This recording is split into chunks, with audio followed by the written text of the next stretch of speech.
Focusing in macro and close-up photography can be a little tricky. The narrow depth of field can make it even more challenging. Olympus cameras have a feature called focus bracketing, and some of the cameras also have a feature called focus stacking.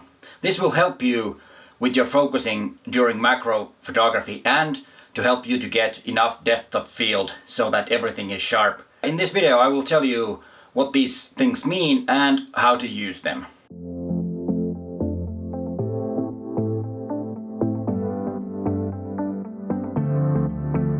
Hi there, I'm Peter Forsgaard, an Olympus visionary from Helsinki, Finland. And before we get into focus stacking and focus bracketing, please consider subscribing to my channel. My channel is all about you getting to be a better photographer.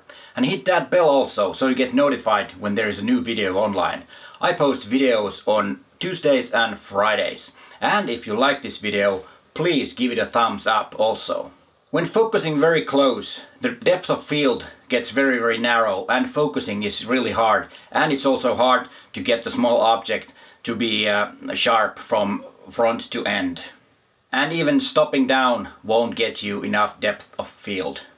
With focus bracketing, the camera automatically takes several images with a different focusing point. When the camera is ready, you can stack the images in post. But in some Olympus cameras you can use focus stacking so that the camera does the stacking for you. The Olympus cameras that have the stacking feature are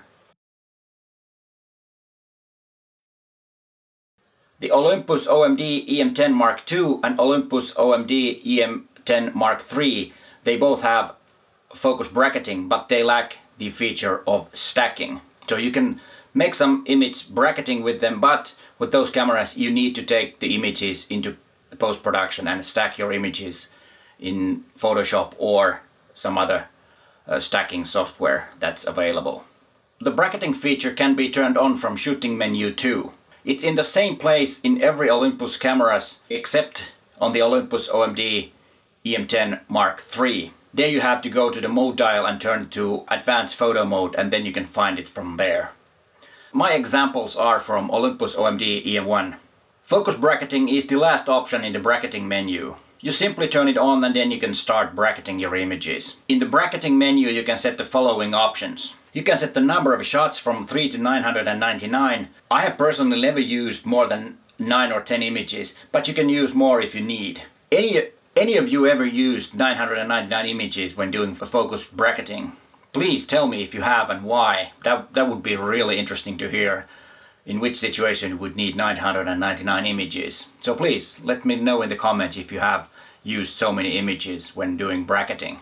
Then you can set the focus differential, which means the distance it will change the focus between images.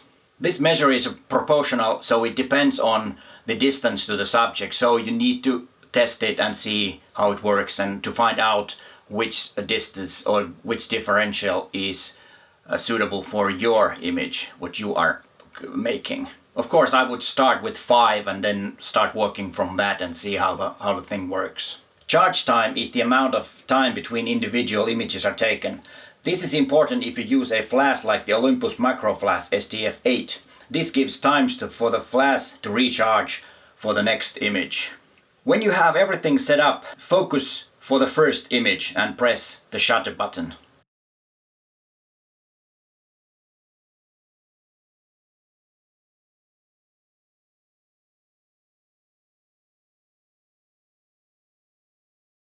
The second image will focus a bit closer than the first one, so that's why it's important not to have the first focus point in the nearest point of the object. And if you only had bracketing on, the images are ready to be transferred to a computer and to a software that will stack the images.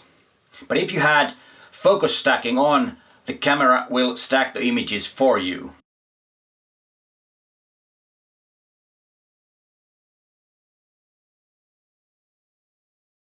And if you had the stacking feature on, you end up with 9 images, 8 images, and then the 9th image is the stacked one.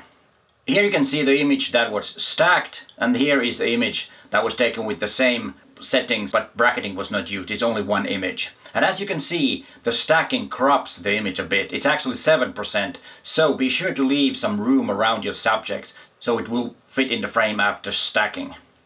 And here you can see the stacked image, and here is an image that was not stacked, it was just the one shot. I used f5.0, and yes, you can see the depth of field was not enough. The focusing distance was about 15 centimeters, which isn't even very close. And I used a 60mm f2.8 macro lens on this one. And as you can see, the depth of field is not enough. You need to stack the images to obtain enough depth of field so it will be sharp from edge to edge. And this is what the individual images look like that was used for stacking. The stacking will work on these lenses.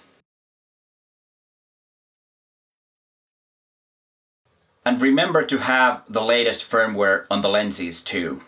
In bracketing, the images are recorded as JPEGs and RAW images.